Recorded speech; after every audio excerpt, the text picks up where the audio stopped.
Eu queria aproveitar, viu, Azenha e Sinara, para chamar o deputado estadual Maurici, que está aqui conosco, para que ele comente já essa tentativa do Tarcísio de se colocar à presidência da República. Primeiramente, boa tarde, deputado Maurici. Boa tarde, Yuri. Boa tarde, Sinara. Boa tarde, Azenha. Um prazer estar aqui com vocês. Então, deputado, a gente estava mostrando aqui a fala que o Tarcísio fez, praticamente se lançando candidato, falando que o Brasil, o país do futuro seria com ele, lá no evento do Bradesco, chamou a atenção ele lá no evento do Bradesco, meio que se lançando. Então, eu acho que ele faz um movimento de vai e vem, né? Em alguns momentos ele passa para a gente a sensação de que ele quer disputar a presidência da República. Em outros momentos, a sensação que eu tenho é que ele, na verdade, está focado no governo do Estado. Claro, se o cavalo passar arriado, ele monta, né? Mas eu acho que, às vezes, ele faz muito a conta da conjuntura do presidente Lula disputar a eleição. Então, quando a avaliação do governo cai, ele se coloca como campeão da Faria Lima. Quando a avaliação do governo Lula sobe, ele recua, buscando uma aliança mais firme com o bolsonarismo para ser candidato ao governo do Estado de São Paulo. Eu acho que isso, para mim, ainda é uma dúvida. Eu não sei o que ele vai fazer. O que eu sei é que ele continua na lógica de se esconder quando a chapa esquenta, não é verdade? Quando sai uma denúncia do governo dele... Onde a chapa esquentou mais, deputado? Dos últimos acontecimentos, é muita coisa, né? Secretaria da Fazenda, são os aliados dele indo presos, é o Manga, chefe, o prefeito de Sorocaba. Qual é a chapa mais quente nesse momento para o Tarcísio aqui em São Paulo? Eu acho que a Secretaria da Fazenda tem o maior potencial de complicar a vida dele. Há rumores aí nos bastidores de que tem um processo de delação premiada aí. Se isso for verdade, eu não sei onde é que isso pode chegar, porque de fato é um escândalo de muito, muito dinheiro, na verdade, muito dinheiro. E o governador não se pronunciou em nada, né? Parece que não é com ele. Como sempre, aliás, ocorre. Parece que não é comigo. Fico assobiando e olhando para o céu e tentando disfarçar. É a lógica que o governo tem agido. E do ponto de vista do desempenho do governo, Azenha, o que é que esse governo fez? Nada. Quais são as obras? Quais são as políticas públicas? O que ele fez? Ele vendeu a empresa estatal, no caso da Sabesp e da EMAI, ele concessionou serviços e, muitas vezes, quer dizer, as grandes obras dele, o túnel Guarujá, o TIC, que ainda estão no papel, são obras com o dinheiro do governo federal. Então, de verdade, até o Google, né? Quando você dá aí no Google e fala grande obra do governo Tarcísio, não aparece nada. Então, é um governo que tem um péssimo desempenho, que tem esse hábito de se esconder de dar resposta às questões. Veja o caso agora dos incentivos fiscais, não é verdade? Então, o que parece é que o ano que vem, com a mudança do sistema tributário, da questão do ICMS, as renúncias fiscais precisam aparecer. O Tribunal de Contas tem recomendado, de forma recorrente, que ele anuncie quais são as empresas beneficiárias dessas renúncias fiscais, que acredita-se soma-se entre 60 e 80 bilhões ano. Ele agora divulgou uma lista que dá a resposta de mais ou menos 30. O que tem por trás disso? Quais são os critérios para essa renúncia fiscal? O que essas empresas de verdade produzem de efeito benéfico para a economia paulista para merecerem esses créditos? Então, é um governo que se esconde. O deputado, eu queria, inclusive, falando nisso em governo que se esconde, teve uma coisa que acharam escondida na casa de um diretor, né, da Secretaria de Governo do Tarcísio. Acharam 2,1 milhões de reais em dinheiro vivo na casa do Mário Botion, que é ali um sujeito que está na articulação política do Kassab para o governo Tarcísio. Queria fazer primeiro, qual que é a tua avaliação desse escândalo, o que está por trás desse escândalo e como que isso pode impactar a articulação do governo Tarcísio. Não, ele se demitiu, correto? O Mário Botion se demitiu. Não se sabe se ele se demitiu horas depois da deflagração da operação ou, o que seria pior, horas antes da deflagração da operação, Mas o fato concreto é que o governo não disse uma palavra a respeito disso. Parece, repito, que não é com ele, certo? Agora, qual é a explicação para isso? O sujeito está sentado lá no escritório em Campinas, na Secretaria de Governo, ligado ao secretário Gilberto Kassab, que não é uma secretaria fraca, não é um setor de só menos importância do governo Tarcísio, é o centro do governo. Qual é a explicação para isso? E, por outro lado, também acho que nós estamos falando disso aqui, né? Porque a grande imprensa não trata a questão como ela merece. Então, o governo Tarcísio ainda tem essa blindagem, né? Que essa direita limpinha, esse aspecto de direita limpinha que você se referiu, lhe confere, lhe permite. Então, nada parece que cola nele.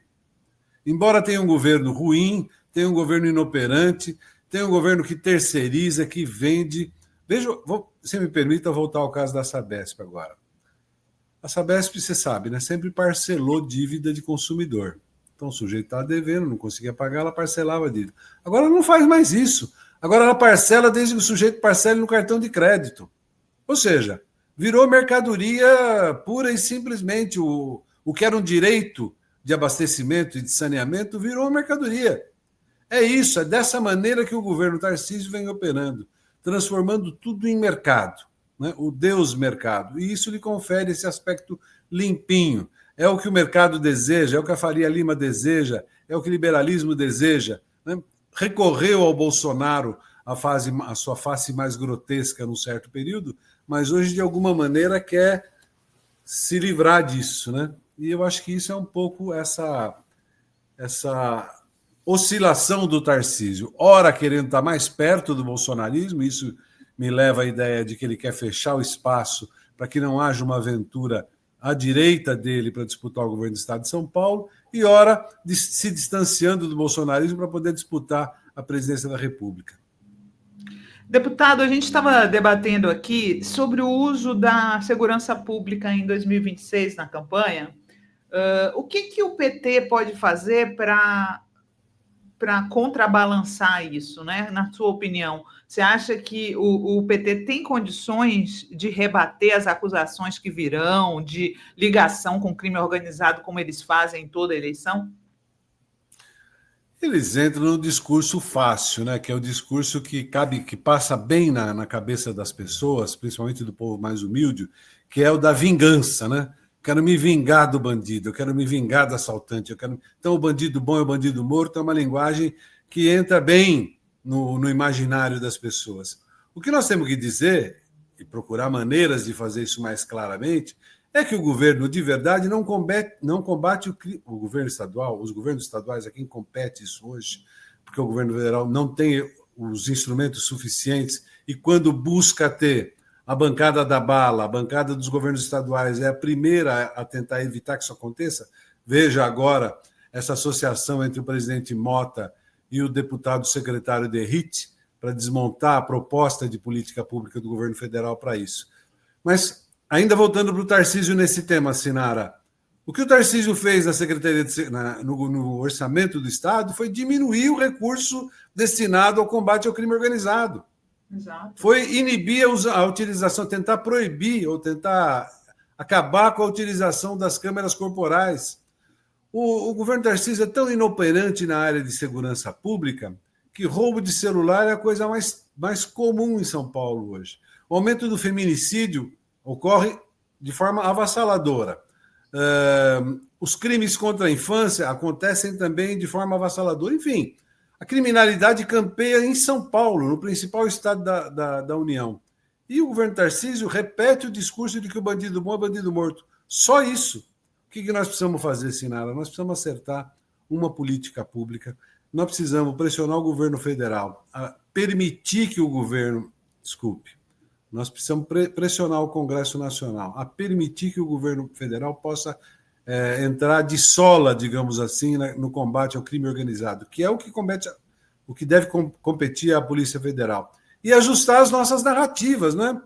Porque a gente acaba sendo prisioneiro fácil desse discurso da vingança, na medida em que a gente defende as liberdades democráticas, os direitos das pessoas, das minorias, inclusive, e acaba sendo pressionado por esse discurso do bandido bom, bandido morto, que calha, numa sociedade sitiada pelo crime, cai muito bem na cabeça das pessoas mais simples.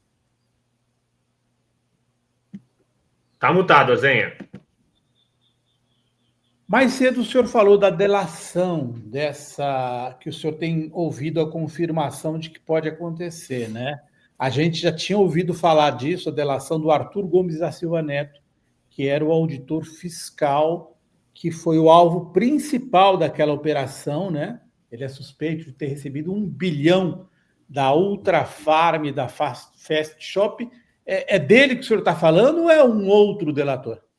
É dele que eu estou falando. Como é que uma pessoa, uma única pessoa, pode se apropriar de R$1 bilhão, que é o que a gente sabe, no intrincado mundo da Secretaria de Fazenda do Estado como São Paulo?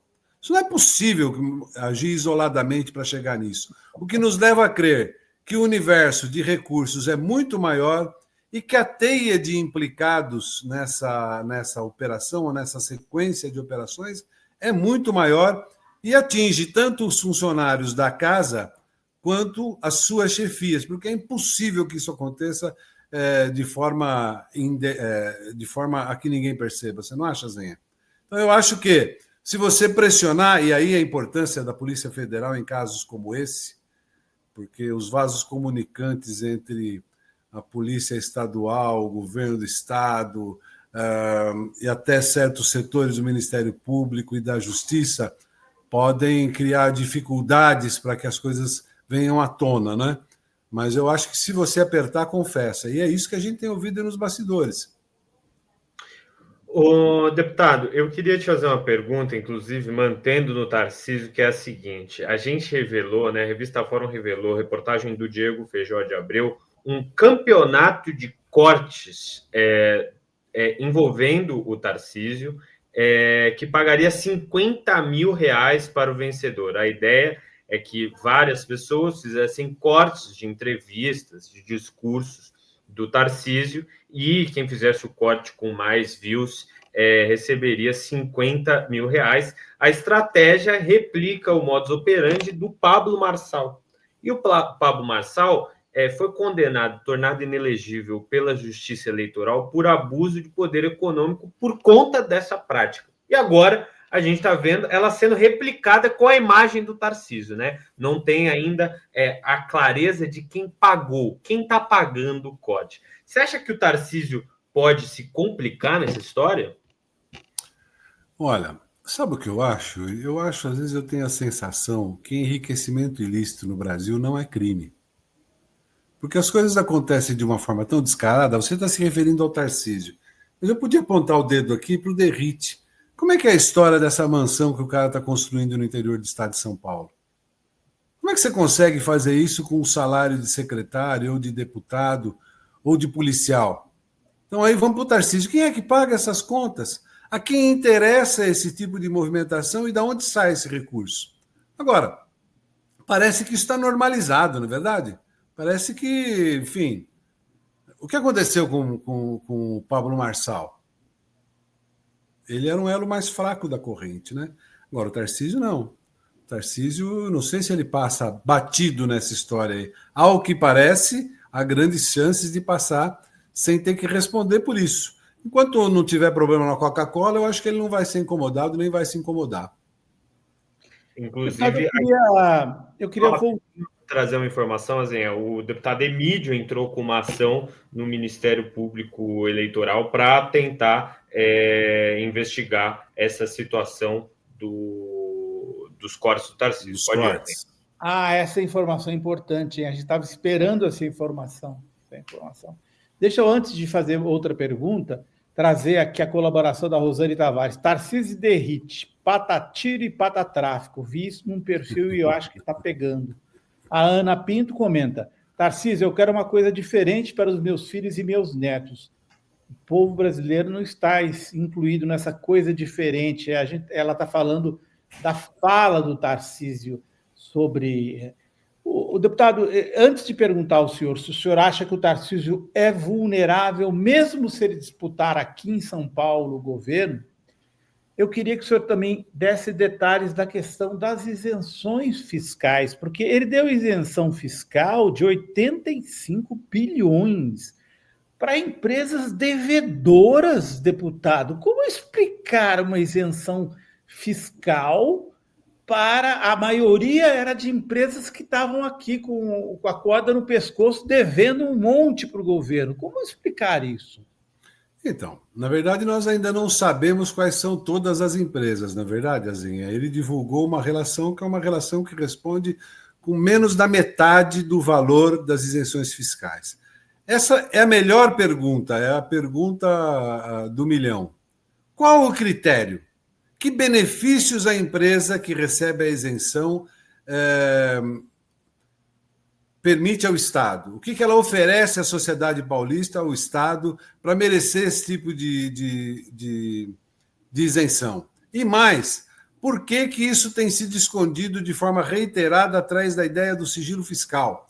Por que não há transparência sobre isso, apesar de o Tribunal de Contas ter reiteradamente cobrado isso do governo do Estado de São Paulo? Essa é uma boa pergunta. Infelizmente, nós aqui na Assembleia Legislativa não temos os instrumentos suficientes para você fazer uma investigação. Por que você não tem? Porque para você poder fazer isso, você precisa mobilizar um certo aparato.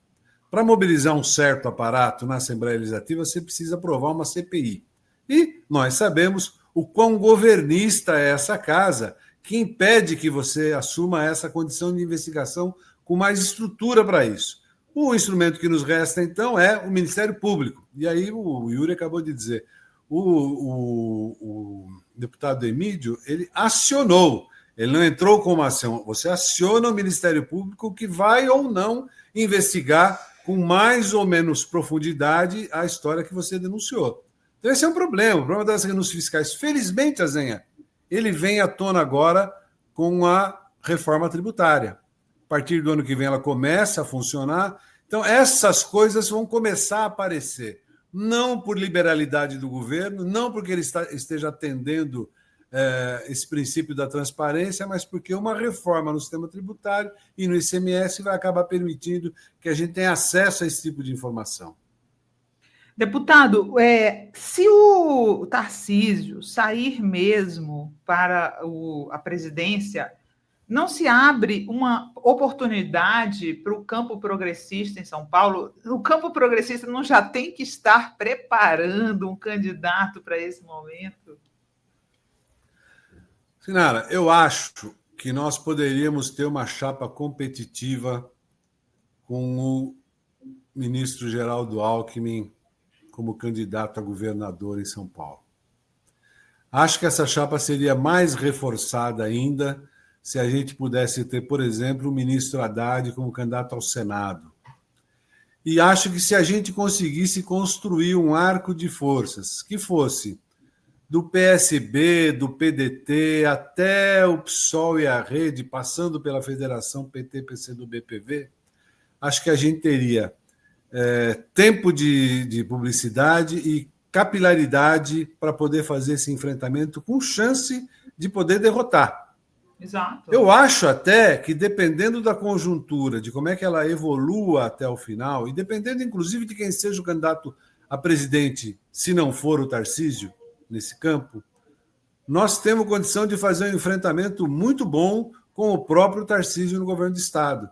Porque essas mazelas, Sinaras, não vão ficar assim, não vão passar batido durante o processo eleitoral. Exato. Elas virão à tona. O que nós precisamos é ter uma candidatura ou algumas candidaturas que possam transitar melhor para além da capital e da Grande São Paulo, também no interior do Estado. Se a gente for capaz de construir esse arco de forças e ter uma candidatura com essas características, eu acho que a gente tem muita condição de fazer um enfrentamento ao Tarcísio ou ao seu candidato aqui em São Paulo. É claro, se não for ele, eles vão ter dificuldade de ter um candidato para essa disputa. Então fica menos difícil ou mais fácil para a nossa candidatura. Deputado, eu queria rodar um vídeo para o senhor comentar da Gleisi Hoffmann sobre essa história estranha de despachar um secretário para voltar a ser deputado, relatar de uma maneira completamente, ele está se atropelando, o tal do Derrite. É um desastre político esse Derrite, que é candidato a senador. É um verdadeiro desastre. Já estamos na 4ª versão do relatório dele, agora nem entrevista ele dá mais. Foi tirado de pauta o PL, e vamos ouvir a Gleisi falando para o senhor comentar, ministra Gleisi, deputado. Pois o trânsito em julgado, nós colocamos no projeto que essas facções perdem os seus bens, perdem todo o seu material a partir do momento que começa a investigação. No relatório, isso só vai acontecer depois do trânsito em julgado da sentença condenatória. Então, até lá, você corre o risco de não ter como capturar esses bens, não ter como asfixiar financeiramente a organização criminosa. E, por último, é a descapitalização da Polícia Federal. O relator voltou atrás em não retirar as atribuições da Polícia Federal, mas deixou a descapitalização da Polícia Federal. Ao esvaziar todos os fundos federais, ao repartir esses fundos, distribuí-los entre os estados e não deixar nada para o federal. Isso nos preocupa muito, porque a Polícia Federal precisa de recursos para suas operações. Esses são pontos que nós consideramos estruturantes do projeto que nós mandamos para o Congresso Nacional e que, se forem alterados ou continuarem alterados, vão comprometer a eficácia da lei. Deputado, afinal, esse PL é contra a facção, o relatado pelo Derrite, ou é um PL pró-facção? Bom, qual das versões você está se referindo, não é verdade? Porque ele já foi e voltou, ele foi e voltou, que, como você mesmo observou, de alguma maneira ele conseguiu desmoralizar completamente a sua ação nesse terreno. Ele fortaleceu a posição do governo. Agora, foi um episódio tão desastrado primeira ida do Tarcísio até o presidente Hugo Motta. Em seguida, o licenciamento ou a cessação, o licenciamento do Derrite aqui na Secretaria de Estado da Segurança para voltar ao Congresso exclusivamente para fazer esse relatório. E, ao fazer esse relatório, cometer as barbaridades que cometeu. Eu não sei como é que isso evoluir, mas acho que esse tiro que a direita estava dando em função dessa legislação pode acertar o próprio pé. Você vê, primeiro tirar a Polícia Federal da investigação. Depois, asfixiar financeiramente a Polícia Federal, ou seja, lhe tirar os meios para fazer a investigação. Mas isso ficou tão mal para a opinião pública e os meios de comunicação têm repercutido isso de uma maneira tão agressiva, que eu acho que é bem possível que o governo tenha uma vitória nesse tema. Ou seja, que a montanha da direita vá parir, na verdade, um rato esse projeto. Eu queria, inclusive, deputado, que você comentasse uma foto que a Sinara trouxe aqui no grupo do 11h30, que é essa foto aqui, ó. É um jantar que aconteceu ontem, Derrite, Eduardo Cunha e Arthur Lira.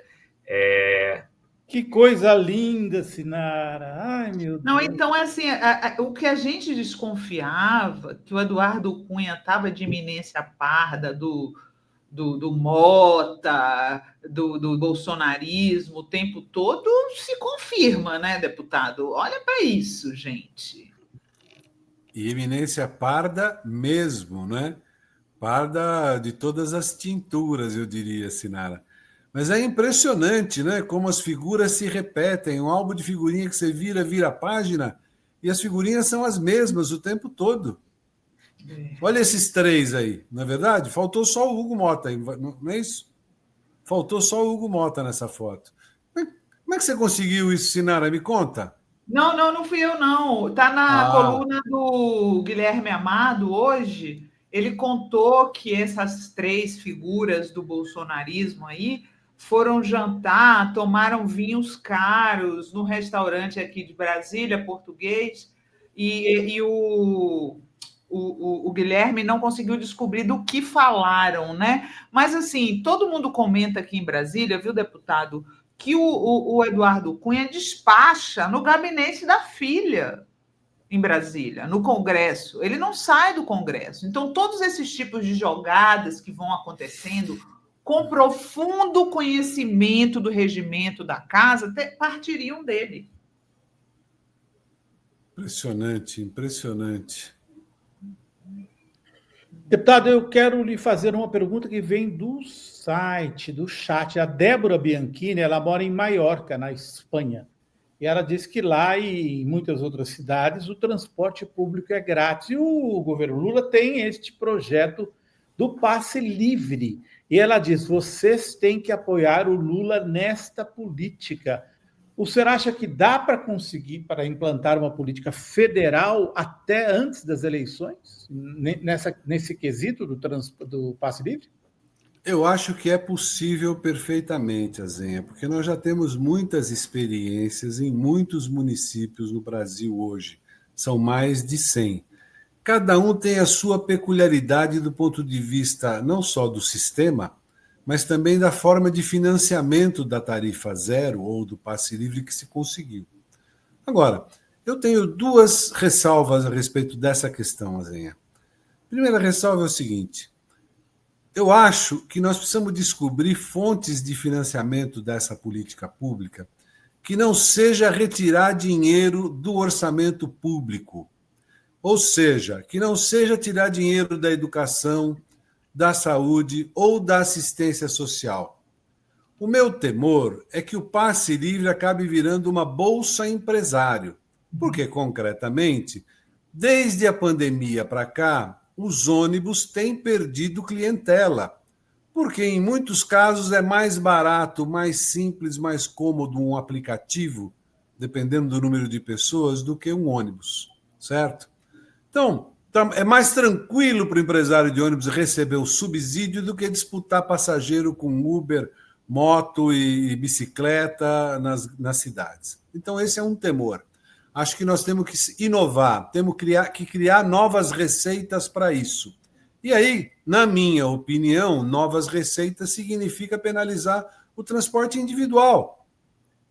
Há as várias experiências, como eu já disse. Se você for procurar... A primeira vez que essa bandeira, pelo menos que eu me lembre, tenha aparecido, foi durante o governo da deputada Luísa Erundina, então prefeita de São Paulo, com o secretário Lúcio Gregori. Naquele momento, o que ele propunha era financiar o passe livre a partir da progressividade do IPTU. Ou seja, os grandes proprietários de imóveis urbanos pagariam pelo transporte gratuito. É justo? É justo.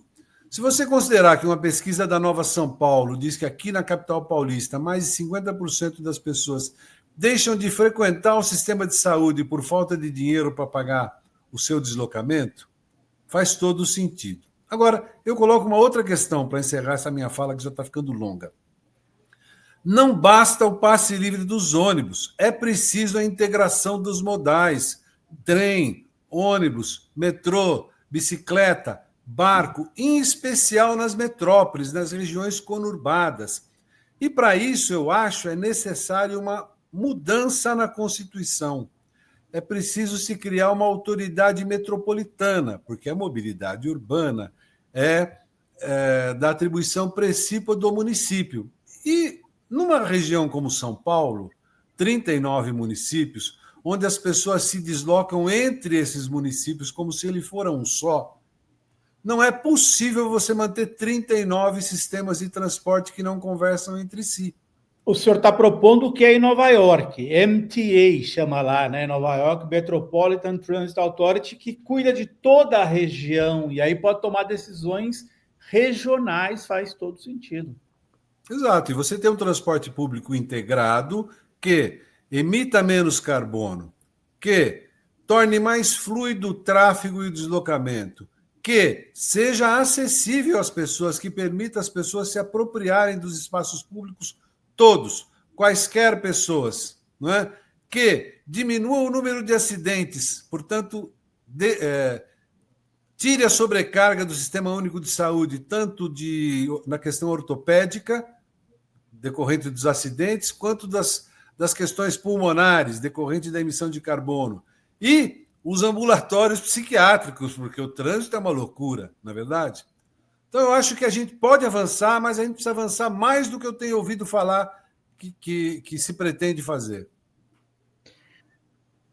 Maurício, antes da gente liberar, que já tá chegando no fim do programa, eu queria que você traçasse um comentário rápido na tua atuação aí na LESP, que eu acho que é super interessante, em relação aos países do sul global. Você tem estabelecido diálogos com Rússia, com Irã, com diversos países, foi recentemente ao continente africano, à Ásia, e eu queria que você comentasse um pouco dessa atuação sua como na Comissão de Relações Exteriores.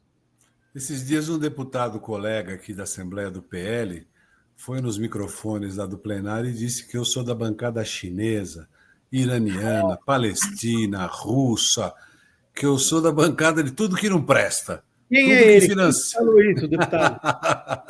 Eu não vou dizer o nome dele aqui, não, Azenha. Não, para que dizer o nome dele? É isso que ele quer alguns likes. Mas você vê, ele capitaneou um outro grupo de deputados que foi a Israel dialogar, entre outros, com o coronel responsável pela segurança em Israel, no momento em que o genocídio está sendo operado contra os palestinos de forma tão aguda, de forma tão desumana, não é verdade? Então, eu acho, Yuri, que é muito importante a gente estabelecer esse diálogo. São Paulo é um estado que tem uma importância grande na Federação Brasileira. Eu não sei se vocês sabem, mas a capital paulista, depois de Nova York, é a cidade com o maior número de representações internacionais no mundo. Mais que Londres, Paris, Roma ou outras cidades quaisquer. Então, a Assembleia Legislativa precisa assumir algum protagonismo nisso. Se não for pelas relações com os estados e nações, pela presença de tantas comunidades estrangeiras aqui, tantas colônias estrangeiras aqui na capital. Você falou bem, eu recentemente fiz 2 viagens que me surpreenderam muito. A primeira foi a Coreia do Norte, porque é impressionante como se fala muito mal daquele país que a gente mal conhece. Mas isso é um assunto para um outro momento, se a gente puder, tiver tempo. E um outro país que eu achei muito interessante foi Ruanda. Eu, sinceramente, não imaginava que nós pudéssemos ter um país onde 60% dos parlamentares fossem mulheres, onde a grande maioria dos dirigentes no setor privado e no setor público fossem de jovens entre 25 e 40 anos. Isso, para mim, foi uma situação surpreendente e eu preciso conhecer mais a respeito de outras coisas que acontecem no mundo, para além da Europa e dos Estados Unidos, e agora para além da China também, que cada dia é uma novidade, né? Eu queria pedir ao deputado depois, então, ajuda, porque eu tenho tentado conseguir o visto para a Coreia do Norte e jornalistas eles não deixam de jeito nenhum, Yuri. É mesmo, Azenha? Você queria ir para lá? Não pode. Eu quero ir para lá, mas se você botar jornalista, o visto é negado. Eles não deixam nem tramitar. Eu já tentei contato com o embaixador da Coreia do Norte aqui no Brasil, mas não tive resposta. Depois eu vou procurar o deputado Maurício através do Yuri para ver se ele tem um caminho para dizer, olha, deixa esse jornalista ir para lá, eu não vou fazer nada de errado, não. Eu vou lá fazer assim para o... Vou tentar te ajudar, sim. Tá. Agora, felizmente, eles não olharam a minha carteira de trabalho, porque lá também está escrito jornalistas, hein? Tá brincando, então... Foi o jornalista, entrou. Muito bom. Deputado, muito obrigado pela sua presença no Fórum 11h30 de hoje, viu? Volte sempre. Estamos sempre à sua disposição também, o que precisar, tá? Sou eu quem agradeço, Yuri. Olha, fiquei muito mais feliz na companhia de vocês do que ficaria naquela foto que a Sinara exibiu aí do jantar. Muito obrigado. Que o vinho, né? Se bem que o vinho era bom. E o vinho? Faltou o vinho. Deve ter a gente pode fazer uma mesa com uns vinhos não tão caros, né, gente? Que a gente não tem essa grana toda, mas muito mais agradável na festa da Fórum, viu, deputado? Dia 6 de dezembro, no Algênia, em São Paulo. A gente pode tomar um vinhozinho lá, que tal? Estarei lá e vou levar 2 garrafas, ok? Perfeito. Abraço. Muito obrigado, deputado, pela ótima entrevista, viu? Até mais. Boa.